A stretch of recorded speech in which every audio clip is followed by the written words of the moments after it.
जी हाँ, मेरे ਵੱਲੋਂ ਦਿਲਪ੍ਰੀਤ ਸਿੰਘ ਵੱਲੋਂ ਪਿਆਰ ਭਰੀ ਸਤਿ ਸ਼੍ਰੀ ਅਕਾਲ। ਹੁਣ ਸਮਾਂ ਹੋ ਗਿਆ ਪ੍ਰੋਗਰਾਮ ਖਬਰ ਤੇ ਨਜ਼ਰ ਬਲਤੇਜ ਪੰਨੂ ਜੀ ਦੇ ਨਾਲ। ਅੱਜ ਦਾ ਪ੍ਰੋਗਰਾਮ ਸ਼ੁਰੂ ਕਰਨ ਤੋਂ ਪਹਿਲਾਂ ਸਪਾਂਸਰਾਂ ਦਾ ਬਹੁਤ ਧੰਨਵਾਦ ਕਰਨਾ ਚਾਹੁੰਦੇ ਹਾਂ। ਖਾਲਸਾ ਇੰਸ਼ੋਰੈਂਸ ਸੈਨੋਜ਼ੇ ਤੋਂ, ਸਤਨਾਮ ਸਿੰਘ ਸ਼ੇਰਗਿੱਲ ਸੈਲਮਾ ਤੋਂ, ਬਹਾਦਰ ਸਿੰਘ ਗਿੱਲ ਜੀ ਫਾਉਲਰ ਤੋਂ, ਇਸ਼ਾਨਜੀਤ ਸਿੰਘ ਖਲੋਟੀ ਯੂਬਾ ਸਿਟੀ ਤੋਂ, ਸੁਖਵਿੰਦਰ ਸਿੰਘ ਤੇ ਜਸਵੀਰ ਕੌਰ ਫਰੀਮਾਰਟ ਤੋਂ, ਸਰਬਜੀਤ ਸਿੰਘ ਚੌਕਰ ਟਰਲਾਕ ਤੋਂ, ਲਾਲੀ ਸਿੱਧੂ ਜੀ ਬੇਕਰਸਫੀਲਡ ਤੋਂ, ਅਵਤਾਰ ਸਿੰਘ ਤੇ ਰਣਜੀਤ ਕੌਰ ਸਿੱਧੂ ਬੇਕਰਸਫੀਲਡ ਤੋਂ ਅਤੇ ਜਗਤਾਰ ਸਿੰਘ ਆਨੰਦਪੁਰੀ ਫਰੀਮਾਰਟ ਤੋਂ। ਇਸ ਸਪਾਂਸਰਾਂ ਦਾ ਬਹੁਤ ਧੰਨਵਾਦ ਕਰਨਾ ਚਾਹੁੰਦੇ ਹਾਂ। ਅਤੇ ਹੁਣ ਸਵਾਗਤ ਕਰਦੇ ਹਾਂ ਬਲਤੇਜ ਪੰਨੂ ਜੀ ਨੂੰ। ਸਤਿ ਸ਼੍ਰੀ ਅਕਾਲ ਬਲਤੇਜ ਪੰਨੂ ਜੀ, ਜੀ ਆਇਆਂ ਨੂੰ ਅੱਜ ਦੇ ਪ੍ਰੋਗਰਾਮ 'ਚ। ਸਤਿ ਸ਼੍ਰੀ ਅਕਾਲ ਦਿਲਪ੍ਰੀਤ, ਧੰਨਵਾਦ, ਬਹੁਤ ਮਿਹਰਬਾਨੀ। ਔਰ ਜੀ ਇਸ ਵੇਲੇ ਜਿਹੜਾ ਪੰਜਾਬ ਦਾ ਪਾਰਾ ਹੈ ਮੌਸਮ ਪੱਖੋਂ ਉਹ ਵੀ ਪੂਰਾ ਅਪ ਹੈ ਔਰ 42 ਡਿਗਰੀ ਦੇ ਕਰੀਬ ਤਾਪਮਾਨ ਜਿਹੜਾ ਉਹ ਕੱਲ੍ਹ ਵੀ ਗਿਆ ਔਰ ਅੱਜ ਵੀ ਉਸੇ ਤਰ੍ਹਾਂ ਦਾ ਤਾਪਮਾਨ ਰਹਿਣ ਦੇ ਆਸਾਰ ਨੇ। ਮੌਸਮ ਦਾ ਜਿਹੜਾ ਪਾਰਾ ਉਹ ਤਾਂ ਅਪ ਹੈ, ਰਾਜਨੀਤਿਕ ਪਾਰਾ ਵੀ ਸਿਖਰ ਇਸ ਵੇਲੇ ਚੜ੍ਹ ਗਿਆ ਕਿਉਂਕਿ ਪੰਜਾਬ ਜਿਹੜਾ ਕਿ ਅੰਤਮ ਦੌਰ ਦੇ ਵਿੱਚ ਸ਼ਾਮਲ ਹੈ ਔਰ ਇੱਕ ਜਿਹੜਾ ਸੈਕਿੰਡ ਲਾਸਟ ਦੌਰ ਸੀਗਾ ਉਹ ਕੱਲ੍ਹ ਨਿਪਟ ਗਿਆ। ਤੇ ਬਹੁਤੇ ਲੀਡਰਾਂ ਦੀਆਂ ਜਿਹੜੀਆਂ ਫੇਰੀਆਂ ਨੇ ਵੱਡੇ ਲੀਡਰਾਂ ਦੀਆਂ ਉਹ ਪੰਜਾਬ ਦੇ ਵਿੱਚ ਜਿਹੜੀਆਂ ਉਹ ਹੋਣਗੀਆਂ ਅਗਲੇ ਕੁਛ ਦਿਨਾਂ ਦੇ ਦੌਰਾਨ ਔਰ ਰਾਜਨੀਤਿਕ ਪਾਰਾ ਹੋਰ ਭਖੂਗਾ। ਇਹਦੇ ਵਿੱਚ ਲੋਕਾਂ ਦੇ ਮੁੱਦੇ ਕਿੰਨੇ ਕੁ ਜਿਹੜੇ ਨੇ ਉਹ ਰਾਜਨੀਤਿਕ ਲੋਕਾਂ ਦੀ ਜ਼ੁਬਾਨ ਤੇ ਆਉਣਗੇ ਇਹ ਦੇਖਣ ਵਾਲਾ ਹੋਊਗਾ। ਇੱਕ ਦੂਜੇ ਦੇ ਖਿਲਾਫ ਕੇਸ ਪੱਧਰ ਤੱਕ ਇਹ ਜਾਂਦੇ ਆ, ਇਹ ਵੀ ਜਿਹੜਾ ਉਹ ਵੇਖਣ ਵਾਲਾ ਰਹੂਗਾ ਕਿ ਕੀ ਕਿੱਥੋਂ ਤੱਕ ਜਿਹੜੇ ਵੀ ਇਹ ਨੇਤਾ ਜਾਂਦੇ ਆ ਇਹਨਾਂ ਸੀਟਾਂ ਨੂੰ ਜਿੱਤਣ ਦੇ ਵਾਸਤੇ। ਪੰਜਾਬ ਵਿਚਲਾ ਜਿਹੜਾ ਰਾਜਨੀਤਿਕ ਕੜਮੱਸ ਕਿਹਾ ਜਾਵੇ ਤਾਂ ਉਹ ਜ਼ਿਆਦਾ ਠੀਕ ਹੈ ਲਫ਼ਜ਼। ਜਿਹੜਾ ਕੜਮੱਸ ਇਸ ਵੇਲੇ ਪਿਆ ਹੋਇਆ ਉਹਦੇ ਵਿੱਚ ਕੁਛ ਨਹੀਂ ਪਤਾ ਲੱਗ ਰਿਹਾ। ਇਹ ਕਹਾਣੀ ਕਿਸ ਪਾਸੇ ਵੱਲ ਨੂੰ ਜਿਹੜੀ ਉਹ ਜਾਊਗੀ। ਮਿਸ਼ਨ 13 ਲੈ ਕੇ ਤੁਰੀ ਕਾਂਗਰਸ ਇਸ ਵੇਲੇ ਹਰ ਸੀਟ ਫਸਾਈ ਬੈਠੀ ਆ। ਇੱਥੇ ਜਿਹੜੇ ਰਾਜਨੀਤਿਕ ਨੇ, ਕਾਂਗਰਸੀ ਆਗੂ ਨੇ, ਉਹਨਾਂ ਦੀ ਦੌੜ ਇਸ ਗੱਲ ਦੇ ਵਿੱਚ ਲੱਗੀ ਹੋਈ ਆ ਕਿ ਜੇ 13 ਸੀਟਾਂ ਕਾਂਗਰਸ ਜਿੱਤਦੀ ਆ ਜਿਹਦੇ ਨਾਲ ਜੇ ਲੱਗੀ ਹੋਈ ਆ ਤੇ ਫਿਰ ਉਹਦਾ ਰਾਜਨੀਤਿਕ ਲਾਹਾ ਕੌਣ ਲੈਂਦਾ ਹਾਈ ਕਮਾਂਡ ਦੇ ਕੋਲੇ। ਨਵਜੋਤ ਸਿੰਘ ਸਿੱਧੂ ਜਿਹਨੂੰ ਲੋਕ ਪਸੰਦ ਕਰਦੇ ਆ, ਕਰਤਾਰਪੁਰ ਲਾਂਘਾ ਜਿਹੜਾ ਸੀਗਾ ਉਹਦੇ ਵਿੱਚ ਨਵਜੋਤ ਸਿੰਘ ਸਿੱਧੂ ਹੋਰਾਂ ਦੀ ਕੰਟਰੀਬਿਊਸ਼ਨ ਨੂੰ ਅੱਖੋਂ ਪਰੋਖੇ ਨਹੀਂ ਕੀਤਾ ਜਾ ਸਕਦਾ। ਉਹਨੇ ਪੂਰੇ ਮੁਲਕ ਦੇ ਵਿੱਚ ਵੱਖ-ਵੱਖ ਸੂਬਿਆਂ ਦੇ ਵਿੱਚ ਭੀੜਾਂ ਇਕੱਠੀਆਂ ਕੀਤੀਆਂ ਨੇ। ਉਹਨੇ ਕਾਂਗਰਸ ਦੇ ਹੱਕ ਦੇ ਵਿੱਚ ਜਿਹੜਾ ਚੋਣ ਪ੍ਰਚਾਰ ਕੀਤਾ, ਉਹਦਾ ਕਿੰਨਾ ਅਸਰ ਪੈਂਦਾ ਹੈ ਤਾਂ ਖੈਰ ਨਤੀਜੇ ਜਿਹੜੇ ਅਜੇ ਦੱਸਣਗੇ, ਪਰ ਪਊਗਾ ਇਹਦੇ ਪੂਰੇ ਆਸਾਰ ਨੇ। ਔਰ ਉਹਨੂੰ ਇੱਕ ਕੈਲਕੂਲੇਟਡ ਗੇਮ ਦੇ ਤਹਿਤ ਨਵਜੋਤ ਸਿੰਘ ਸਿੱਧੂ ਨੂੰ ਪੰਜਾਬ ਤੋਂ ਪਾਸੇ ਰੱਖਿਆ ਗਿਆ। ਜਿਹੜੀ ਗੱਲ ਕੈਪਟਨ ਅਮਰਿੰਦਰ ਸਿੰਘ ਹੋਰਾਂ ਨੇ ਗੁਰਦਾਸਪੁਰ ਦੇ ਵਿੱਚ ਕੀਤੀ ਸੁਨੀਲ ਜਾਖੜ ਹੋਰਾਂ ਦੇ ਬਾਰੇ ਦੇ ਵਿੱਚ, ਸੁਨੀਲ ਜਾਖੜ ਹੋਰਾਂ ਦੀ ਜਿਹੜੀ ਸੁਹਿਰਦਤਾ ਹੈ ਜਾਂ ਇੱਕ ਚੰਗੇ ਨੇਤਾ ਹੋਣ ਦੇ ਉੱਤੇ ਕੋਈ ਕੁਐਸਚਨ ਮਾਰਕ ਨਹੀਂ ਗਾ, ਪਰ ਜਿਹੜਾ ਉਹਨਾਂ ਦਾ ਇਹ ਕਹਿਣਾ ਕਿ ਜਾਖੜ ਸਾਹਿਬ CM ਬਣ ਸਕਦੇ ਆ ਕਿਸੇ ਟਾਈਮ ਪੰਜਾਬ ਦੇ, ਇਹ ਕਿਤੇ ਨਾ ਕਿਤੇ ਨਵਜੋਤ ਸਿੰਘ ਸਿੱਧੂ ਨੂੰ ਕੱਟਣ ਦੇ ਵਾਸਤੇ ਕਿਹਾ ਜਾ ਰਿਹਾ। ਜਿਹੜੇ ਸਿਆਸੀ ਵਿਸ਼ਲੇਸ਼ਕ ਨੇ ਉਹਨਾਂ ਦੇ ਅਨੁਸਾਰ ਕਿ ਕੈਪਟਨ ਅਮਰਿੰਦਰ ਸਿੰਘ ਹੋਰਾਂ ਨੇ ਇੱਕ ਕਿਸਮ ਦੇ ਨਾਲ ਜਿਹੜਾ ਇਹ ਜਿਹੜਾ ਵਿਸ਼ਲੇਸ਼ਣ ਕੀਤਾ ਜਾਂ ਜਿਹੜੀ ਗੱਲ ਉਹਨਾਂ ਨੇ ਕਹੀ ਆ, ਇਹਦੇ ਮਾਇਨੇ ਨਵਜੋਤ ਸਿੰਘ ਸਿੱਧੂ ਨੂੰ ਕੱਟਣ ਵਾਲੇ ਨੇ। ਹੁਣ ਨਵਜੋਤ ਸਿੰਘ ਸਿੱਧੂ ਹੋਰਾਂ ਨੂੰ ਪੰਜਾਬ ਦੇ ਸਿਆਸੀ ਜਿਹੜਾ ਇਹ ਕੜਮੱਸ ਹੈ, ਸਿਆਸੀ ਲੜਾਈ ਜਿਹੜੀ ਆ ਉਹਦੇ ਵਿੱਚੋਂ ਬਾਹਰ ਰੱਖਣਾ ਇਹ ਕਾਂਗਰਸ ਨੂੰ ਕਿੰਨਾ ਕੁ ਮਹਿੰਗਾ ਪੈ ਸਕਦਾ ਹੈ। ਇਹ ਬਹੁਤ ਜਿਹੜਾ ਜੀ ਵੇਖਣ ਵਾਲੀਆਂ ਗੱਲਾਂ ਹੋਣਗੀਆਂ। ਬਾਕੀ ਸੀਟਾਂ ਨੂੰ ਜੇ ਪਾਸੇ ਵੀ ਕਰਦੀ ਹੈ ਹਾਲ ਦੀ ਘੜੀ ਅਗਲੇ 2-4 ਦਿਨ ਕਿ ਇਹਨਾਂ ਦਾ ਪਾਰਾ ਕਿੱਧਰ ਨੂੰ ਜਾਂਦਾ। ਪਟਿਆਲੇ ਵਾਲੀ ਸੀਟ ਪਰਨੀਤ ਕੌਰ ਹੋਰਾਂ ਦੀ ਬੁਰੇ ਤਰੀਕੇ ਦੇ ਨਾਲ ਫਸ ਗਈ ਇਸ ਵੇਲੇ ਔਰ ਕਾਂਗਰਸ ਦੇ ਜਿਹੜੇ ਉਮੀਦਵਾਰ ਨੇ ਪਰਨੀਤ ਕੌਰ ਹੋਰਾਂ ਨੂੰ ਡਾਕਟਰ ਗਾਂਧੀ ਜਿਹੜੇ ਪਿਛਲੀ ਵਾਰੀ ਆਮ ਆਦਮੀ ਪਾਰਟੀ ਦੇ ਵੱਲੋਂ ਮੈਂਬਰ ਪਾਰਲੀਮੈਂਟ ਬਣੇ ਸਨ, ਉਹ ਇਸ ਵੇਲੇ ਵੱਡੀ ਟੱਕਰ ਦੇ ਰਹੇ ਆ ਇੱਥੇ ਪੰਜਾਬ ਦੇ ਵਿੱਚ। ਇੱਥੇ ਜਿਹੜੇ MLA ਨੇ ਕਾਂਗਰਸ ਦੇ, ਉਹਨਾਂ ਦੇ ਜਿਹੜੇ ਹਲਕਿਆਂ ਦੇ ਵਿੱਚ ਕਾਂਗਰਸ ਨੂੰ ਵਿਰੋਧੀ ਸੁਰਾਂ ਦਾ ਸਾਹਮਣਾ ਕਰਨਾ ਪੈ ਰਿਹਾ ਔਰ ਇਹ ਵਿਰੋਧੀ ਸੁਰਾਂ ਪ੍ਰਨੀਤ ਕੌਰ ਹੋਰਾਂ ਨੂੰ ਸਿਆਸੀ ਤੌਰ ਦੇ ਉੱਤੇ ਕਿੰਨਾ ਡੈਮੇਜ ਕਰਨਗੀਆਂ, ਇਹ ਵੀ ਆਉਣ ਵਾਲੇ ਦਿਨ ਜਿਹੜੇ ਆ ਜੀ ਉਹ ਦੱਸਣਗੇ। ਸੋ ਕਾਂਗਰਸ ਦੀ ਅੰਦਰੂਨੀ ਲੜਾਈ ਜਿਹੜੀ ਆ ਉਹ ਬਹੁਤ ਮਾਇਨੇ ਰੱਖ ਰਹੀ ਆ। ਹਾਲਾਂਕਿ ਜਿਹੜੀਆਂ ਬਾਕੀ ਸਿਆਸੀ ਪਾਰਟੀਆਂ ਨੇ, ਲੜਾਈਆਂ ਉਹਨਾਂ ਦੇ ਵਿੱਚ ਵੀ ਘੱਟ ਨਹੀਂ ਗਈਆਂ, ਪਰ ਕਾਂਗਰਸ ਵਾਲੀ ਜਿਹੜੀ ਲੜਾਈ ਆ, ਕਿਉਂਕਿ ਉਹ ਸੱਤਾਧਾਰੀ ਆ, ਮੁੱਖ ਮੰਤਰੀ ਦਾ ਜਿਹੜਾ ਅਹੁਦਾ ਹੈ ਉਹ ਟਿਕਿਆ ਹੋਇਆ ਇਸ ਗੱਲ ਦੇ ਉੱਤੇ ਕਿ ਪੰਜਾਬ ਦੇ ਵਿੱਚ ਸਿਆਸੀ ਮਾਹੌਲ ਜਿਹੜਾ ਇਹਨਾਂ ਲੋਕ ਸਭਾ ਚੋਣਾਂ ਦੇ ਦੌਰਾਨ ਕਿਹੋ ਜਿਹਾ ਰਹਿੰਦਾ ਤੇ ਕਿਹਦਾ ਰਹਿੰਦਾ। ਇਹ ਜਿਹੜੀਆਂ ਕੈਲਕੂਲੇਸ਼ਨ ਨੇ, ਇਹਨੂੰ ਜਾਂ ਤਾਂ ਸਮਝਿਆ ਨਹੀਂ ਜਾ ਰਿਹਾ ਕਾਂਗਰਸ ਦੇ ਵੱਲੋਂ, ਖਾਸ ਤੌਰ ਦੇ ਉੱਤੇ ਮੁੱਖ ਮੰਤਰੀ ਹੋਰਾਂ ਦੇ ਵੱਲੋਂ, ਜਾਂ ਇਹਦਾ ਦੂਜਾ ਪੱਖ ਇਹ ਆ ਕਿ ਉਹ ਸਮਝਣ ਦਿੱਤਾ ਨਹੀਂ ਜਾ ਰਿਹਾ। ਜਿਹੜੇ ਆਲੇ ਦੁਆਲੇ ਵਾਲੇ ਹੁੰਦੇ ਆ, ਉਹ ਕਈ ਵਾਰੀ ਹੋਰ ਹੀ ਦੁਨੀਆ ਦੇ ਵਿੱਚ ਰੱਖਦੇ ਆ ਇਹਨਾਂ ਨੇਤਾਵਾਂ ਨੂੰ, ਜਿਹੜੇ ਕਿ ਗਰਾਊਂਡ ਰਿਐਲਿਟੀ ਤੋਂ ਜਿਹੜੀਆਂ ਦੂਰ ਹੁੰਦੀਆਂ ਨੇ ਚੀਜ਼ਾਂ।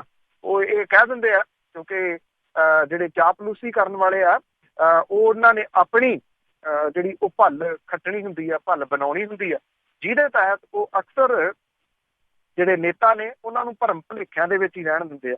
ਤੇ ਇਹ ਭਰਮ ਭੁਲੇਖੇ ਜਿਹੜੇ ਆ ਉਹ ਕਾਂਗਰਸ ਨੂੰ ਮਹਿੰਗੇ ਪੈ ਸਕਦੇ ਆ। ਮਿਸ਼ਨ 13 ਦੇ ਉੱਤੇ ਨਿਕਲੀ ਜਿਹੜੀ ਕਾਂਗਰਸ ਆ, ਉਹ 13 ਦੀਆਂ 13 ਸੀਟਾਂ ਦੇ ਵਿੱਚੋਂ ਕੋਈ ਇੱਕ ਵੀ ਸੀਟ ਇਸ ਤਰ੍ਹਾਂ ਦੀ ਨਹੀਂ ਆ ਜਿਹਦੇ ਬਾਰੇ ਦੇ ਵਿੱਚ ਅੱਜ ਕਾਂਗਰਸ ਹਿੱਕ ਠੋਕ ਕੇ ਕਹਿ ਦੇਵੇ ਕਿ ਆਹ ਸੀਟ ਮੇਰੀ ਪੱਕੀ। ਇਹੋ ਜਿਹੀ ਲੜਾਈ ਜਿਹੜੀ ਆ ਉਹ ਪੰਜਾਬ ਦੇ ਵਿੱਚ ਬਣ ਗਈ ਆ। ਇਹ ਵੱਖਰੀ ਗੱਲ ਆ ਕਿ ਕਿਸੇ ਵੀ ਸਿਆਸੀ ਪਾਰਟੀ ਦੇ ਹੱਕ ਦੇ ਵਿੱਚ ਹਵਾ ਨਹੀਂ ਵਗ ਰਹੀ ਪੰਜਾਬ 'ਚ। ਇਹ ਇੱਕ ਇਹਦਾ ਦੂਜਾ ਪੱਖ ਹੈ। ਜੇ ਕਾਂਗਰਸ ਤੋਂ ਲੋਕ ਔਖੇ ਆ ਕਿ ਉਹਨੇ ਵਾਅਦੇ ਪੂਰੇ ਨਹੀਂ ਕੀਤੇ, ਲੋਕ ਲੱਭਦੇ ਫਿਰਦੇ ਆ ਪੀਕੇ ਨੂੰ। ਜਿਹੜਾ ਪ੍ਰਸ਼ਾਂਤ ਕਿਸ਼ੋਰ ਸੀਗਾ, ਉਹ ਭਾਈ ਵਾਅਦੇ ਕਰਕੇ ਕਿੱਥੇ ਚਲੇ ਗਿਆ? ਉਹ ਲੱਭਿਆ ਹੀ ਨਹੀਂ। ਉਹਨੇ ਘਰ ਘਰ ਨੌਕਰੀ ਦਿਵਾਉਣੀ ਸੀ, ਉਹਨੇ ਸਮਾਰਟਫੋਨ ਦਿਵਾਉਣੇ ਸੀ, ਉਹਨੇ ਬੇਰੁਜ਼ਗਾਰੀ ਭੱਤਾ ਦਿਵਾਉਣਾ ਸੀ, ਉਹਨੇ ਬਜ਼ੁਰਗਾਂ ਨੂੰ ਪੈਨਸ਼ਨ ਦਿਵਾਉਣੀ ਸੀ, ਉਹਨੇ ਸ਼ਗਨ ਸਕੀਮ ਦੇ ਪੈਸੇ ਤਿੱਗਣੇ ਜਿਹੜੇ ਉਹ ਕਰਨੇ ਸੀਗੇ। ਉਹ ਸਾਰਾ ਕੁਝ ਲੱਭਦਾ ਨਹੀਂ ਪਿਆ। ਲੋਕ ਪ੍ਰਸ਼ਾਂਤ ਕਿਸ਼ੋਰ ਨੂੰ ਲੱਭੀ ਜਾਂਦੇ ਆ। ਪ੍ਰਸ਼ਾਂਤ ਕਿਸ਼ੋਰ ਦਾ ਪਿੱਛੇ ਜਿਹਾ ਬਿਆਨ ਸੁਣਿਆ ਸੀ, ਕਹਿੰਦਾ ਮੈਂ ਕੀ ਕਰਾਂ, ਰਾਜਨੀਤਿਕ ਲੋਕਾਂ ਨੇ ਕਹਿ ਕੇ ਮੇਰੇ ਤੋਂ ਵਾਅਦੇ ਜਿਹੜੇ ਸੀ ਉਹ ਕਰਵਾਤੇ ਤੇ ਕੋਈ ਜ਼ਿੰਮੇਵਾਰੀ ਲੈਣ ਲਈ ਤਿਆਰ ਨਹੀਂ। ਦੂਜੀ ਧਿਰ ਅਕਾਲੀ ਦਲ ਬੀਜੇਪੀ। ਅਕਾਲੀ ਦਲ ਦੇ ਹਾਲਾਤ ਬੇਹੱਦ ਪਤਲੇ ਆ ਇਸ ਵੇਲੇ। ਹਾਲਾਤ ਇਹੋ ਜਿਹੇ ਬਣੇ ਪਏ ਆ ਕਿ ਪਿੰਡ ਜਿਹੜੇ ਆ ਉਹ ਵੜਨ ਨਹੀਂ ਦੇ ਰਹੇ ਇਹਨਾਂ ਅਕਾਲੀ ਨੇਤਾਵਾਂ ਨੂੰ। ਉਹਨਾਂ ਦੀਆਂ ਜਿਹੜੀਆਂ ਵੱਡੀਆਂ ਸੀਟਾਂ ਨੇ ਉਹ ਫਸੀਆਂ ਪਈਆਂ ਨੇ। ਹਰਸਿਮਰਤ ਕੌਰ ਬਾਦਲ ਹੋਰਾਂ ਵਾਲੀ ਸੀਟ ਫਸ ਗਈ, ਮੁਕੰਮਲ ਰੂਪ ਦੇ ਵਿੱਚ ਇਸ ਵੇਲੇ ਫਸੀ ਪਈ ਆ। ਔਰ ਜਿਹੜੀ ਫਿਰੋਜ਼ਪੁਰ ਤੋਂ ਥੋੜੀ ਰਾਹਤ ਅਕਾਲੀ ਦਲ ਮਹਿਸੂਸ ਕਰ ਰਿਹਾ, ਪਰ ਬੇਅਦਬੀ ਕਾਂਡ ਦਾ ਪਰਛਾਵਾਂ ਉਸ ਪਾਸੇ ਵੱਲ ਕਿੰਨਾ ਭੁਗਤਦਾ, ਇਹਦੇ ਉੱਤੇ ਬਹੁਤ ਕੁਝ ਜਿਹੜਾ ਉਹ ਨਿਰਭਰ ਕਰੂਗਾ। ਬੀਜੇਪੀ ਦੀਆਂ ਸੀਟਾਂ ਨੇ, ਸਨੀ ਦਿਓਲ ਭੀੜਾਂ ਤਾਂ ਖਿੱਚ ਰਿਹਾ ਗੁਰਦਾਸਪੁਰ ਦੇ ਵਿੱਚ, ਪਰ ਜੇ ਰਾਜਨੀਤਿਕ ਸੂਝ-ਬੂਝ ਦੀ ਗੱਲ ਕਰੀਏ ਤੇ ਉਹਨਾਂ ਦੇ ਕੋਲੇ ਇੱਕ ਪੈਸਾ ਵੀ ਨਹੀਂ ਹੈਗੀ। ਧਰਮਿੰਦਰ ਦੇ ਜਿਹੜੇ ਬਿਆਨ ਨੇ ਇਹ ਆ ਕੇ ਕਿ ਜਿਹੜਾ ਸਾਨੂੰ ਪਤਾ ਹੁੰਦਾ ਕਿ ਸੁਨੀਲ ਜਾਖੜ ਤੋਂ ਚੋਣ ਲੜ ਰਿਹਾ ਤਾਂ ਅਸੀਂ ਨਾ ਆਉਂਦੇ, ਇਹ ਡੈਮੇਜ ਕਰਨ ਵਾਲਾ ਸਨੀ ਦਿਓਲ ਨੂੰ। ਇਸ ਸੀਟ ਤੇ ਭੀੜਾਂ ਤਾਂ ਇਕੱਠੀਆਂ ਹੋ ਰਹੀਆਂ ਨੇ, ਬਾਕੀ ਸੀਟਾਂ ਦੇ ਉੱਤੇ ਫਿਕਰਮੰਦੀ ਆ। ਅੰਮ੍ਰਿਤਸਰ ਵਾਲੀ ਸੀਟ ਦੇ ਉੱਤੇ ਹਰਦੀਪ ਸਿੰਘ ਪੁਰੀ ਹੋਰਾਂ ਦੇ ਪੈਰ ਨਹੀਂ ਲੱਗ ਰਹੇ, ਜਿਨ੍ਹਾਂ ਨੇ ਸੀਟ ਲੜਾਉਣੀ ਸੀ ਪਿੰਡਾਂ ਦੇ ਵਿੱਚ ਲਿਜਾ ਕੇ ਅਕਾਲੀ ਦਲ ਨੇ, ਉਹ ਆਪ ਫਸਿਆ ਪਿਆ। ਉਹ ਫਿਰੋਜ਼ਪੁਰ ਵੱਲ ਨੂੰ ਭੱਜੇ, ਬਠਿੰਡੇ ਨੂੰ ਭੱਜੇ, ਜਾਂ ਫਿਰ ਆ ਕੇ ਅੰਮ੍ਰਿਤਸਰ ਹਰਦੀਪ ਸਿੰਘ ਪੁਰੀ ਹੋਰਾਂ ਦੀ ਮਦਦ ਕਰੇ। ਤੀਜੀ ਤੇ ਰੁਬਰੀ ਸੀ 14 ਦੇ ਵਿੱਚ ਜਿਹੜੀ ਆਮ ਆਦਮੀ ਪਾਰਟੀ ਦੇ ਰੂਪ ਦੇ ਵਿੱਚ, ਉਹ ਕਿਸ ਤਰੀਕੇ ਦੇ ਨਾਲ ਉਹਦਾ ਕੀ ਹਸ਼ਰ ਹੋਇਆ ਉਹ ਸਭ ਦੇ ਸਾਹਮਣੇ ਆ। ਆਮ ਆਦਮੀ ਪਾਰਟੀ ਦੀ ਸੀਟ ਇਸ ਵੇਲੇ ਸੁਰੱਖਿਅਤ ਸਮਝੀ ਜਾ ਰਹੀ ਆ। ਇੱਕ ਜਿਹੜੀ ਉਹਨੂੰ ਆਉਣ ਦੇ ਆਸਾਰ ਨੇ ਉਹ ਸੰਗਰੂਰ ਵਾਲੀ ਆ। ਉਸ ਤੋਂ ਬਿਨਾਂ ਉਹ ਕਿਸੇ ਹੋਰ ਸੀਟ ਦੇ ਉੱਤੇ ਵੱਡੀ ਲੜਾਈ ਦੇ ਵਿੱਚ ਨਹੀਂ ਆ। ਤਿਕੋਣੀ ਟੱਕਰ ਇੱਕ ਦੋ ਜਗ੍ਹਾ ਦੇ ਉੱਤੇ ਜ਼ਰੂਰ ਜਿਹੜੀ ਉਹ ਬਣ ਰਹੀ ਆ। ਹੁਸ਼ਿਆਰਪੁਰ ਵਾਲੀ ਸੀਟ ਦੇ ਉੱਤੇ ਤਿਕੋਣੀ ਟੱਕਰ ਜਿਹੜੀ ਆ ਡਾਕਟਰ ਰਵਜੋਤ ਸਿੰਘ ਵੀ ਬਣਾ ਰਹੇ ਆ। ਅਨੰਦਪੁਰ ਸਾਹਿਬ ਦੇ ਵਿੱਚ ਮਿਸਟਰ ਸ਼ੇਰਗਿੱਲ ਜੇ 21 ਨਹੀਂ ਤਾਂ 19 ਵੀ ਨਹੀਂ, ਤੀਜੀ ਧਿਰ ਤਾਂ ਉੱਥੇ ਵੀ ਉੱਭਰੀ ਹੋਈ ਆ, ਪਰ ਜਿੱਤਣ ਦੀ ਸਥਿਤੀ ਦੇ ਵਿੱਚ ਨਹੀਂ ਜਾਪਦੇ। ਉਹ ਜਿੱਤਣ ਵਾਲੀ ਸੀਟ ਜਿਹੜੀ ਇੱਕੋ ਹੀ ਆਮ ਆਦਮੀ ਪਾਰਟੀ ਦੀ ਲੱਗ ਰਹੀ ਹੈ। ਇਸ ਕਰਕੇ ਕੁਝ ਨਹੀਂ ਪਤਾ ਵੋਟਰ ਦਾ, ਇਹਨੇ ਕਿਸ ਪਾਸੇ ਵੱਲ ਨੂੰ ਭੁਗਤ ਜਾਣਾ। ਇੱਕ ਚੌਥੀ ਧਿਰ ਵੀ ਜਿਹੜੀ ਉੱਠੀ ਸੀ ਉਹ ਆਪੋ ਆਪਣੀ ਜਗ੍ਹਾ ਦੇ ਉੱਤੇ, ਕਿਉਂਕਿ ਸਾਰੇ ਹੀ ਪ੍ਰਧਾਨ ਸੀ ਉੱਚ ਪਾਰਟੀਆਂ ਦੇ, ਉਹ ਆਪੋ ਆਪਣੀਆਂ ਸੀਟਾਂ ਜਿਹੜੀਆਂ ਸੀ ਉਹ ਲੜ ਕੇ ਤੇ ਜਿਹੜਾ ਆਪੋ ਆਪਣੀਆਂ ਸੀਟਾਂ ਦੇ ਉੱਤੇ ਫਸ ਗਏ। ਉਹ ਕਿਸੇ ਦੂਜੀ ਸੀਟ ਦੇ ਉੱਤੇ ਜਿਹੜਾ ਵੀ ਉਹ ਨਹੀਂ ਆ ਸਕੇ ਪ੍ਰਚਾਰ ਇੱਕ ਦੂਸਰੇ ਦਾ ਕਰਨ ਦੇ ਵਾਸਤੇ। ਸੋ ਕੋਈ ਏਡੀ ਗੱਲਬਾਤ ਉੱਧਰ ਵੀ ਨਹੀਂ ਜਾਪਦੀ। ਹੁਣ ਇਹ ਨਹੀਂ ਪਤਾ ਵੋਟਰ ਦਾ ਕਿ ਕੀ ਉਹ ਕਰੂਗਾ। ਇਹੋ ਜਿਹੇ ਹਾਲਾਤ ਜਿਹੜੇ ਉਹ ਜਿਹੜਾ ਇਹ ਸੈਕੰਡ ਲਾਸਟ ਹੋਇਆ ਉਹਦੇ ਵਿੱਚ ਬਣੇ ਰਹੇ। ਪੰਜਾਬ ਦੇ ਨਾਲ ਲੱਗਵਾ ਕਿਸੇ ਸਮੇਂ ਪੰਜਾਬ ਦਾ ਪਾਰਟ ਹਰਿਆਣਾ, ਉੱਥੇ ਵੋਟਾਂ ਪੈ ਗਈਆਂ ਕੱਲ। ਔਰ ਇੰਨੀ ਭਰ ਗਰਮੀ ਦੇ ਵਿੱਚ ਸਿਆਸਤਦਾਨਾਂ ਨੂੰ ਕੰਬਣੀ ਛੇੜ ਦਿੱਤੀ ਇੱਥੇ ਘੱਟ ਟਰਨਆਊਟ ਨੇ। ਔਰ 63% ਸਾਰੀਆਂ ਵੋਟਾਂ ਜਿਹੜੀਆਂ ਸੀਗੀਆਂ ਜੀ ਉਹ ਪਈਆਂ ਓਵਰਆਲ, ਜਿਹੜੇ 59 ਸੀਟਾਂ ਦੇ ਉੱਤੇ ਟੋਟਲ ਜਿਹੜੀ ਹੋਈ ਆ ਵੱਖ-ਵੱਖ ਸੂਬਿਆਂ ਦੀਆਂ। ਇਹਦੇ ਵਿੱਚ ਹਰਿਆਣੇ ਦੀਆਂ ਸਾਰੀਆਂ 10 ਸੀਟਾਂ ਸ਼ਾਮਲ ਹੈ। ਇੱਥੇ ਜਿਹੜੀ ਓਵਰਆਲ 63% ਹੋਈ ਆ, ਜਦੋਂ ਕਿ ਹਰਿਆਣੇ ਦੀ ਜੇ ਆਪਾਂ ਲਾਈਏ ਤੇ 62% ਦੇ ਕਰੀਬ ਜਿਹੜੀ ਉਹ ਵੋਟ ਪੋਲ ਹੋਈ ਆ। ਕਰਨਾਲ ਬਹੁਤ ਵੱਡਾ ਹਰਿਆਣੇ ਦਾ, ਉੱਥੇ ਜਿਹੜਾ ਟਰਨਆਊਟ ਹੈ ਉਹ ਕਰੀਬ 52% ਹੈ, ਭਾਵ ਕਿ ਅੱਧੇ ਲੋਕ ਵੋਟ ਪਾਉਣ ਨਹੀਂ ਆਏ। ਇਹ ਜਿਹੜਾ ਕੜਮੱਸ ਹੈ ਇਹ ਇਸ ਪਾਸੇ ਵੱਲ ਨੂੰ ਵੀ ਕਿਤੇ ਇਸ਼ਾਰਾ ਕਰ ਰਿਹਾ ਕਿ ਜੇ ਪੰਜਾਬ ਦੇ ਵਿੱਚ ਵੀ ਟਰਨਆਊਟ ਘੱਟ ਹੁੰਦਾ ਤੇ ਫਿਰ ਇਹ ਕਿੱਧਰ ਭੁਗਤੂਗਾ। ਇਹ ਬਹੁਤ ਵੱਡਾ ਜਿਹੜਾ ਉਹ ਸਵਾਲ ਹੈ। ਅੱਡੀ ਚੋਟੀ ਦਾ ਜ਼ੋਰ ਤਾਂ ਹਰਿਆਣੇ ਦੇ ਵਿੱਚ ਵੀ ਲੱਗਿਆ ਹੋਇਆ ਸੀਗਾ। ਆਪਾਂ ਇਹ ਨਹੀਂ ਕਹਿ ਸਕਦੇ ਕਿ ਪੰਜਾਬ ਵਰਗੇ ਹਾਲਾਤ ਉੱਥੇ ਨਹੀਂ ਸੀਗੇ। ਹਰਿਆਣੇ ਦੇ ਵਿੱਚ ਭਾਰਤੀ ਜਨਤਾ ਪਾਰਟੀ ਕੱਛਾਂ ਵਜਾ ਰਹੀ ਆ ਕਿ ਸਾਰੀਆਂ ਸੀਟਾਂ ਸਾਡੀਆਂ ਨੇ। ਕਾਂਗਰਸ ਦੀ ਫੁੱਟ ਜਿਹੜੀ ਆ ਉਹ ਸਭ ਨੂੰ ਪਤਾ ਕਿ ਹਰਿਆਣੇ ਦੇ ਵਿੱਚ ਵੱਡੀ ਜਿਹੜੀ ਉਹ ਪਈ ਹੋਈ ਆ। ਇਸੇ ਕਰਕੇ ਜਿਹੜੀ ਬਾਈ ਇਲੈਕਸ਼ਨ ਹੋਈ ਸੀ, ਹਰਿਆਣੇ ਦੇ ਨੇਤਾਵਾਂ ਨੇ ਦਿੱਲੀ ਤੋਂ ਨੇਤਾ ਲਿਆਂਦੇ ਗਏ ਤੇ ਉਹਨਾਂ ਨੂੰ ਮਿੱਥ ਕੇ ਹਰਾਇਆ ਕਾਂਗਰਸੀਆਂ ਨੇ। ਉਹ ਸਭ ਨੂੰ ਪਤਾ। ਇਨੈਲੋ ਜਿਹੜਾ ਬਦਲ ਸੀ ਚੁਟਾਲਿਆਂ ਦੀ ਪਾਰਟੀ, ਚੁਟਾਲਿਆਂ ਦਾ ਪਰਿਵਾਰ ਪਾਟ ਗਿਆ ਤੇ ਉਹਦੇ ਵਿੱਚੋਂ ਇੱਕ ਨਿਕਲ ਆਈ JJP। ਇਨੈਲੋ ਦਾ ਪੱਤਾ ਸਾਫ਼ ਹੋਣ ਵੱਲ ਨੂੰ ਤੁਸੀਂ ਕਹਿ ਲਓ ਕਿ ਜਾ ਰਿਹਾ ਹਾਲਾਤ ਜਿਹੜੇ ਹਰਿਆਣੇ ਦੇ। JJP ਕੀ ਇਨੈਲੋ ਦੀ ਜਗ੍ਹਾ ਲੈ ਲੂਗੀ ਜਿਹਨੇ ਕਿ ਆਮ ਆਦਮੀ ਪਾਰਟੀ ਦੇ ਨਾਲ ਗੱਠਜੋੜ ਕੀਤਾ? ਇਹ ਬਹੁਤ ਵੱਡਾ ਸਵਾਲ ਹੈ। ਜੇ JJP ਦੀ ਕਾਰਗੁਜ਼ਾਰੀ ਚੰਗੀ ਰਹੀ ਤੇ ਇਸ ਗੱਠਜੋੜ ਨੂੰ ਅੱਗੋਂ ਵਿਧਾਨ ਸਭਾ ਦੀਆਂ ਚੋਣਾਂ ਦੇ ਵਿੱਚ ਸੰਭਾਵੀ ਰੂਪ 'ਚ ਵੇਖਿਆ ਜਾ ਸਕਦਾ ਹੈ, ਜਿਹੜੀਆਂ ਕਿ ਹਰਿਆਣੇ ਦੇ ਵਿੱਚ ਹੋਣਗੀਆਂ ਈਅਰ ਐਂਡ ਦੇ ਉੱਤੇ। ਕਈ ਵਾਰੀ ਇੱਥੇ ਪੰਜਾਬ ਦੇ ਵਿੱਚ ਆਏ, ਪੰਜਾਬ ਦੇ ਵਿੱਚ ਉਹਨਾਂ ਨੇ ਨਵਾਂ ਸ਼ਹਿਰ ਦੇ ਵਿੱਚ ਇੱਕ ਰੈਲੀ ਜਿਹੜੀ ਕੀਤੀ। ਬਹੁਜਨ ਸਮਾਜ ਪਾਰਟੀ ਪੰਜਾਬ ਦੇ ਵਿੱਚੋਂ ਜਨਮੀ ਪਾਰਟੀ, ਬਾਬੂ ਕਾਸ਼ੀ ਰਾਮ ਹੋਰਾਂ ਨੇ ਬਹੁਤ ਮਿਹਨਤ ਦੇ ਨਾਲ ਇਸ ਪਾਰਟੀ ਨੂੰ ਖੜਾ ਕੀਤਾ। ਇੱਕ ਵਾਰੀ ਇਹ ਲੱਗਣ ਲੱਗ ਗਿਆ ਕਿ ਇਹ ਇੱਕ ਤੀਜੇ ਬਦਲ ਦੇ ਵਜੋਂ ਬੜੀ ਤੇਜ਼ੀ ਦੇ ਨਾਲ ਨਾ ਸਿਰਫ ਪੰਜਾਬ ਬਲਕਿ ਮੁਲਕ ਦੇ ਵਿੱਚ ਉੱਭਰ ਸਕਦੀ ਹੈ। ਪੰਜਾਬ ਉਹ ਸੂਬਾ ਜਿੱਥੇ ਦਲਿਤ ਭਾਈਚਾਰੇ ਦੀ ਵੋਟ ਬੈਂਕ ਬਹੁਤ ਵੱਡਾ, ਪਰ ਬਹੁਜਨ ਸਮਾਜ ਪਾਰਟੀ ਇਸ ਵੋਟ ਬੈਂਕ ਨੂੰ ਆਪਣੇ ਨਾਲ ਨਹੀਂ ਰੱਖ ਸਕੀ। ਉਹਦੇ ਕਾਰਨ ਜਿਹੜੇ ਆ ਉਹ ਲੀਡਰਸ਼ਿਪ ਹੈ, ਭਾਈਚਾਰਾ ਨਹੀਂ। ਲੀਡਰਸ਼ਿਪ ਨੇ ਗਲਤ ਜਿਹੜੇ ਸਮਝੌਤੇ ਸੀ ਉਹ ਪਿਛਲੇ ਸਮੇਂ ਦੇ ਦੌਰਾਨ ਕੀਤੇ। ਸਭ ਨੂੰ ਪਤਾ ਹੈ ਕਿ ਉਹ ਜਿੱਤਣ ਦੇ ਵਾਸਤੇ ਘੱਟ, ਹਰਾਉਣ ਦੇ ਵਾਸਤੇ ਆਪਣੇ ਉਮੀਦਵਾਰ ਥਾਂ ਥਾਂ ਤੋਂ ਵੱਖ-ਵੱਖ ਚੋਣਾਂ ਦੇ ਵਿੱਚ ਜਿਹੜਾ ਜੀ ਉਹ ਖੜਾ ਕਰਦੇ ਰਹੇ। ਇਹ ਜਿਹੜਾ PDA ਜਿਹੜਾ ਪੰਜਾਬ ਡੈਮੋਕ੍ਰੈਟਿਕ ਅਲਾਇੰਸ ਆ, ਉਹਦੇ ਵੱਲੋਂ ਸਾਂਝੀ ਰੈਲੀ ਇੱਕ ਕੀਤੀ ਗਈ ਸੀਗੀ। ਬਹੁਜਨ ਸਮਾਜ ਪਾਰਟੀ ਦਾ ਪੰਡਾਲ ਹੋਵੇ ਲੱਗਿਆ, ਉਹਦੇ ਵਿੱਚ VIP ਤੇ VVIP ਦੇ ਸਾਈਨ ਲੱਗੇ ਹੋਏ ਹੋਣ, ਗੱਲ ਪਚਦੀ ਨਹੀਂ ਕਿਸੇ ਨੂੰ। ਇਹ ਉੱਥੇ ਲੱਗੇ ਹੋਏ ਸਨ ਜਿਹੜੇ ਜੀ ਉਹ ਸਾਈਨ। ਮਾਇਆਵਤੀ ਹੋਰਾਂ ਨੇ ਜੋ ਕੁਝ ਉੱਥੇ ਬੋਲਿਆ ਉਹਦੇ ਵਿੱਚ ਉਹਨਾਂ ਨੇ ਕਿਤੇ ਵੀ ਅਕਾਲੀ ਦਲ ਦੇ ਉੱਤੇ ਜਿਹੜਾ ਸੀਗਾ ਉਹ ਨਹੀਂ ਅੱਖਰ ਵੀ ਬੋਲਿਆ ਉਹਨਾਂ ਦੇ ਖਿਲਾਫ। ਜੇ ਖਿਲਾਫ ਨਹੀਂ ਤਾਂ ਸਿਆਸਤ ਦੇ ਵਿੱਚ ਜਿਵੇਂ ਸਮਝਿਆ ਜਾਂਦਾ ਕਿ ਫਿਰ ਹੱਕ ਦੇ ਵਿੱਚ ਹੀ ਹੈ। ਸੋ ਇਸ ਕਰਕੇ ਇਹਨੂੰ ਇਸ ਪੁਆਇੰਟ ਆਫ ਵਿਊ ਨਾਲ ਵੀ ਜਿਹੜਾ ਜੀ ਉਹ ਲਿਆ ਜਾ ਸਕਦਾ ਹੈ ਕਿ ਜਿਹੜੀ ਬਹੁਜਨ ਸਮਾਜ ਪਾਰਟੀ ਆ ਉਹਦੀ ਕੋਈ ਬਹੁਤ ਪ੍ਰਭਾਵਸ਼ਾਲੀ ਇਹ ਰੈਲੀ ਨਹੀਂ ਸੀਗੀ। ਸਾਰੀਆਂ ਸੀਟਾਂ ਤੋਂ ਕਿਸੇ ਟਾਈਮ ਆਪਣੇ ਉਮੀਦਵਾਰ ਖੜੇ ਕਰਨ ਵਾਲੀ ਔਰ ਵੱਡਾ ਵੋਟ ਬੈਂਕ ਰੱਖਣ ਵਾਲੀ, ਅੱਜ ਉਹਦੇ ਹਾਲਾਤ ਜਿਹੜੇ ਆ ਉਹ ਇੱਦਾਂ ਦੇ ਬਣੇ ਹੋਏ ਆ ਕਿ ਉਹਨੂੰ ਹੋਂਦ ਬਚਾਉਣ ਦਾ ਆਪਣਾ ਫਿਕਰ ਪਿਆ ਹੋਇਆ ਕਿ ਕਿਸੇ ਤਰੀਕੇ ਨਾਲ ਉਹਦੀ ਹੋਂਦ ਬਚਦੀ ਆ। ਪੰਜਾਬ ਦੇ ਵਿੱਚ PDA ਦੀ ਕਾਰਗੁਜ਼ਾਰੀ ਇਹੋ ਜਿਹੀ ਜਿਹੜੀ ਉਹ ਰਹਿੰਦੀ ਆ, ਇਹ ਬਹੁਜਨ ਸਮਾਜ ਪਾਰਟੀ ਦੇ ਉੱਤੇ ਵੀ ਅਸਰ ਜਿਹੜਾ ਉਹ ਪਾਊਗੀ। ਸੋਸ਼ਲ ਮੀਡੀਆ ਅੱਜ ਕੱਲ੍ਹ ਬੜਾ ਪ੍ਰਭਾਵਸ਼ਾਲੀ ਜਿਹੜਾ ਜੀ ਉਹ ਕਿਹਾ ਜਾ ਸਕਦਾ ਹੈ। ਪੰਜਾਬ ਦੇ ਵਿੱਚ ਖਾਸ ਤੌਰ ਦੇ ਉੱਤੇ ਜਿਹੜੇ ਸਵਾਲ ਪੁੱਛਣ ਵਾਲੇ ਆ ਉਹਨਾਂ ਨੇ ਸੋਸ਼ਲ ਮੀਡੀਆ ਦੀ ਅਸਲ ਵਰਤੋਂ ਕੀਤੀ ਆ, ਕਿਉਂਕਿ ਇਹਦੀ ਵਰਤੋਂ ਤੇ ਦੁਰਵਰਤੋਂ ਦੇ ਉੱਤੇ ਅਕਸਰ ਬਹਿਸ ਚੱਲਦੀ ਰਹਿੰਦੀ ਆ। ਪਰ ਜਿਵੇਂ ਇਹਨਾਂ ਸਵਾਲ ਕਰਨ ਵਾਲਿਆਂ ਨੇ ਇਹਦੀ ਵਰਤੋਂ ਕੀਤੀ ਆ, ਉਹਦੀ ਤਾਰੀਫ ਕਰਨੀ ਬਣਦੀ। ਇਹ ਸਵਾਲਾਂ ਦਾ ਸਿਲਸਿਲਾ ਲਗਾਤਾਰ ਜਾਰੀ ਆ ਔਰ ਇਹਦੇ ਵਿੱਚ ਕਈ ਜਿਹੜੇ ਜੀ ਉਹ ਨੇਤਾ ਘਿਰ ਰਹੇ ਆ। ਕੈਨੇਡਾ ਤੋਂ ਆਈ ਆਮ ਆਦਮੀ ਪਾਰਟੀ ਦੀ ਜਿਹੜੀ ਆਗੂ, ਜਿਹੜੇ ਕਿਹਾ ਜਾਂਦਾ ਸੀਗਾ ਕੋਈ ਸ਼ਾਇਦ ਬਠਿੰਡੇ ਤੋਂ ਚੋਣ ਵੀ ਲੜਨੀ ਹੈ, ਲੋਕਾਂ ਉਹਨੂੰ ਵੀ ਪਿਛਲੀਆਂ ਵਿਧਾਨ ਸਭਾ ਚੋਣਾਂ ਦੇ ਦੌਰਾਨ ਬੀਬੀ ਇੱਥੇ ਇਉਂ ਫਿਰਦੀ ਸੀ ਜਿਵੇਂ ਅਗਲੀ ਜੇ ਮੁੱਖ ਮੰਤਰੀ ਨਹੀਂ ਤਾਂ ਡਿਪਟੀ ਮੁੱਖ ਮੰਤਰੀ ਉਹੀ ਆ।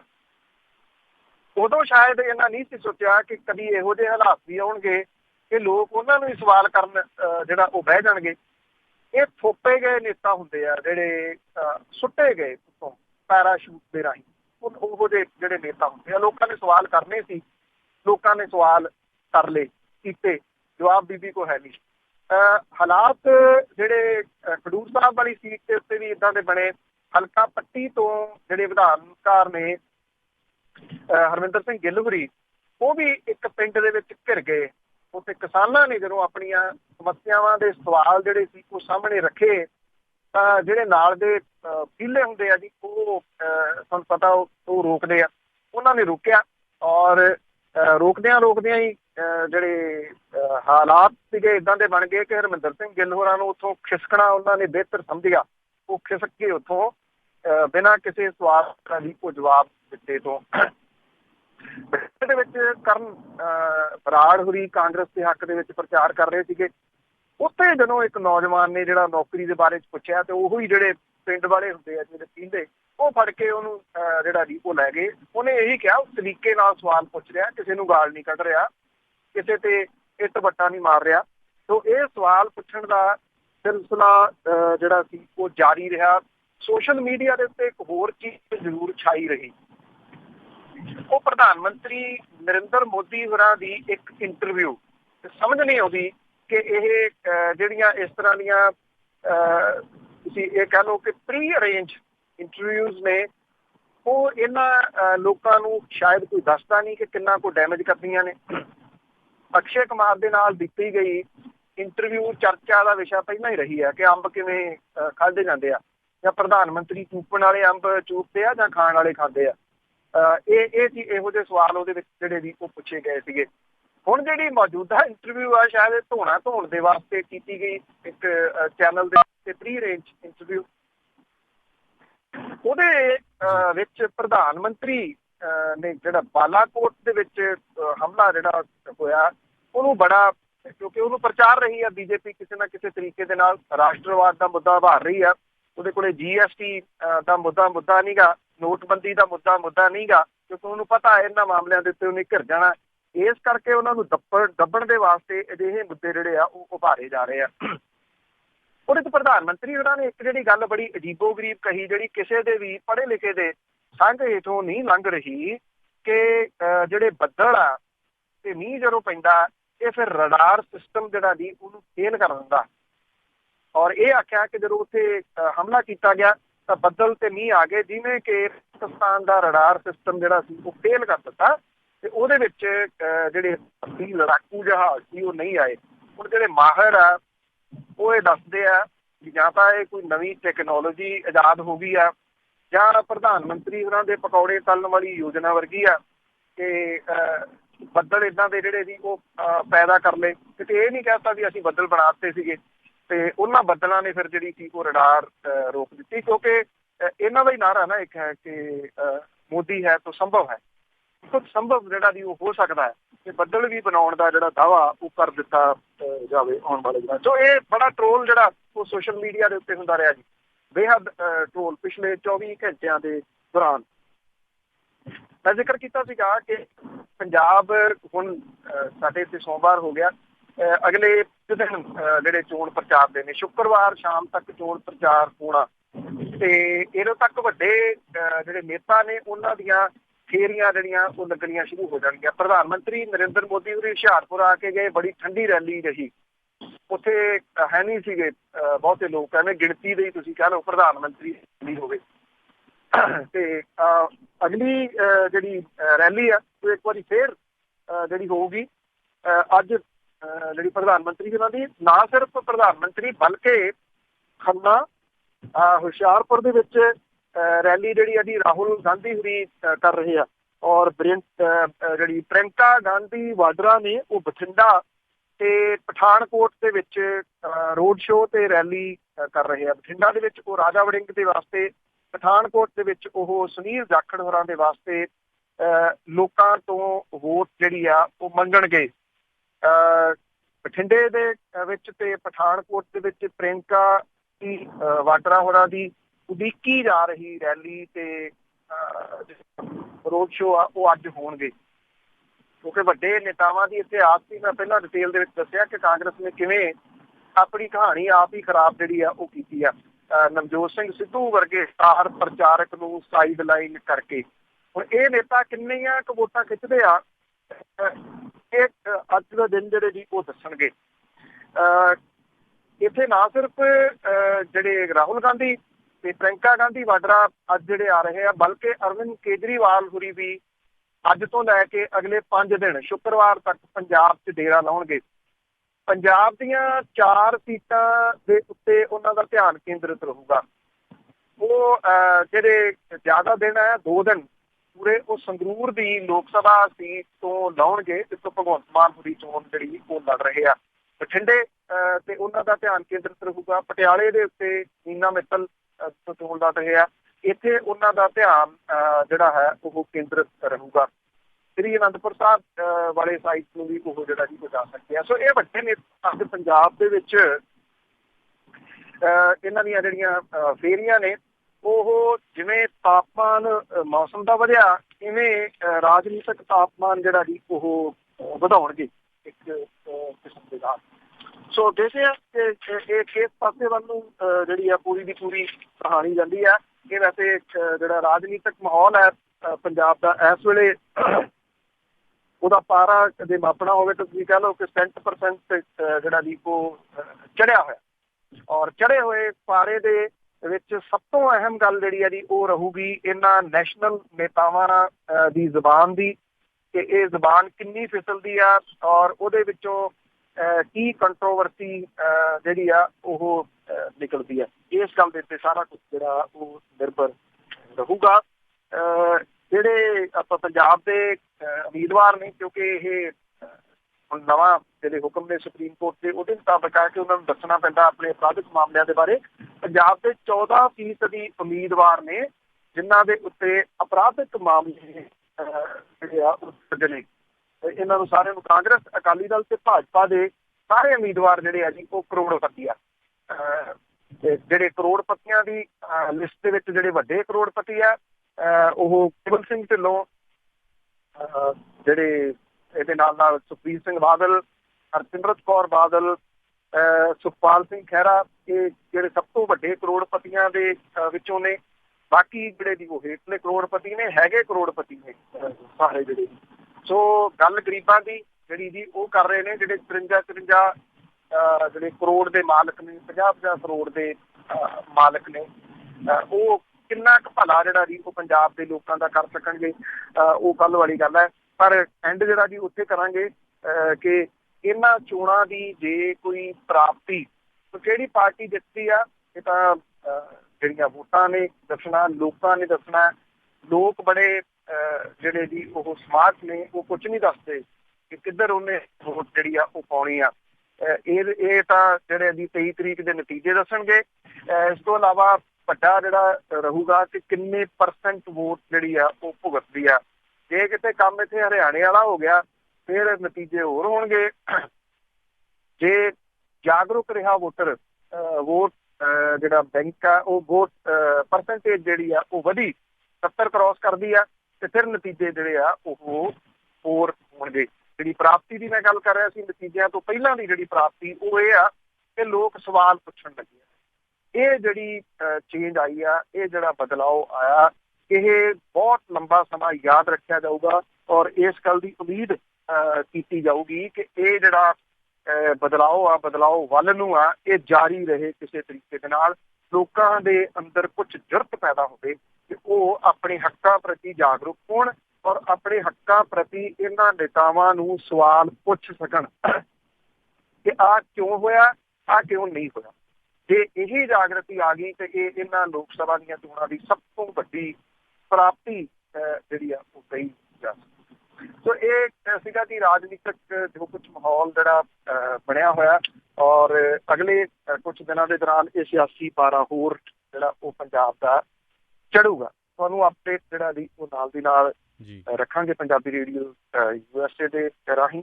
ਸੋ ਧੰਨਵਾਦ, ਮਿਹਰਬਾਨੀ ਦਿਲਪ੍ਰੀਤ। ਬਹੁਤ ਬਹੁਤ ਧੰਨਵਾਦ ਬਲਤੇਜ ਮੰਨੂ ਜੀ। ਸਤਿ ਸ਼੍ਰੀ ਅਕਾਲ ਜੀ। ਬੜੀ ਮਿਹਰਬਾਨੀ, ਧੰਨਵਾਦ, ਸਤਿ ਸ਼੍ਰੀ ਅਕਾਲ ਜੀ।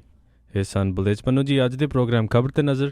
ਇੱਦਾਂ ਹੀ ਅਸੀਂ ਲੈਂਦੇ ਇਜਾਜ਼ਤ। ਮੇਰੇ ਵੱਲੋਂ ਪਿਆਰ ਭਰੀ ਤੇ ਨਿੱਘੀ ਸਤਿ ਸ਼੍ਰੀ ਅਕਾਲ।